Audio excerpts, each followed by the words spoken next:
Hello, welcome. Today we'll be making these delicious beef kebabs that I can't wait for you guys to try. If you're stopping by for the first time, please consider subscribing and let's get started. One ingredient that I've not used is breadcrumbs, but if you want your kebabs to be very compact, please include that. I have coriander, flour, ground beef that is about more than half a kilo. I have eggs, and also I have garlic and ginger paste. And I also have chopped onions here. For the spices, please do not feel limited to use what I'm using. You can always switch up with what you want. I have paprika, black pepper, cumin, and a little bit of garam masala. The first step, we are going to beat our eggs. Next step, take your pan, pot, or sufuria, add a little bit of oil and fry the onions until they are translucent. Next, go ahead to add in your garlic and ginger and fry them as well. Next, go ahead to add in your spices and cook them for about a minute so that they release that beautiful flavor.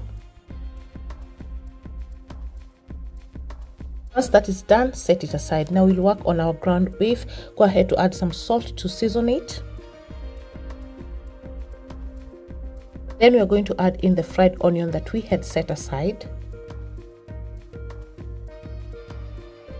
followed by your coriander, and if you're using breadcrumbs, also add them at this stage. Next, go ahead to use a wooden spoon to mix everything up if the onions are still hot, and then proceed to mix everything with your hands. It's much easier and better. Once everything is well mixed up, it's time for us to mold the ground beef into cylindrical shape, or the kebab shape that we know of.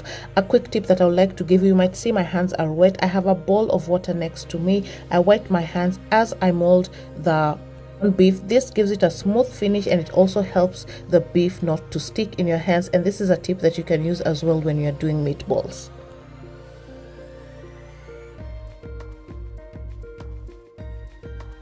Sizes of your kebabs will depend according to your preference. Sometimes I do mini ones, but on this particular day I wanted to get done in the kitchen as fast as possible, and I did a little bit bigger sizes. Next, it's time to do the first step, and that is to coat it with your flour.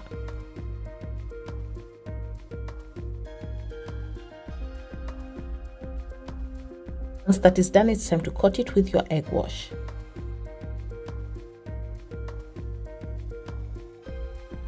The next step is where we deep fry the kebabs, but also that is where the work is. You do not deep fry once, but you can do 2 to 3 times or even 4 times according to how fluffy you want your kebabs.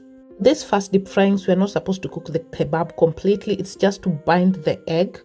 You also don't want the egg to completely cook or brown or darken. And you can see they're not looking that quite pleasant, and that is what you're going for. You can see how it looks. It's not that fluffy, so we are going to coat it for the second time with the egg wash. You can make this your last coating, but I will do one more time, and that gives me the fluffiness that I like.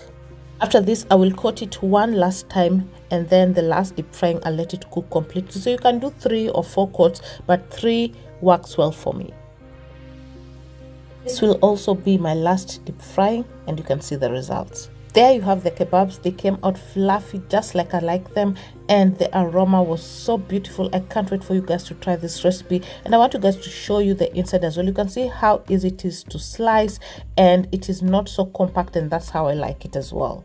As you can see, our egg coating has given that beautiful golden brown color on the outside, and on the inside it is not brown or burnt because we were not completely cooking it when we were coating. And that is the importance of doing it step by step and letting the kebab completely cook only when you are done with the coatings. I really hope you did enjoy this recipe. If you liked it, please share it with your friends and family. Till next time, bye bye.